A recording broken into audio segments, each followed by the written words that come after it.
It was today. It was today when we fled to the mountain. It was today when we crossed to the other side of the mountain with no food and water. It was today when our sisters were raped. It was today when our brothers were killed and tortured by savages who do not even deserve to live. It was today when our fathers, mothers, and children died from thirst and hunger.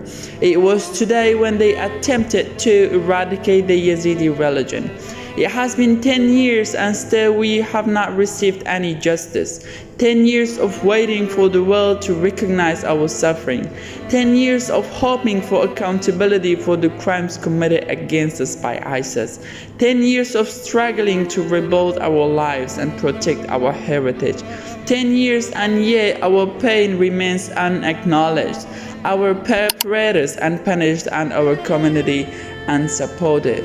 I do want to say these words to the world. We are not the only ones who are suffering in the world. Humanity also is suffering.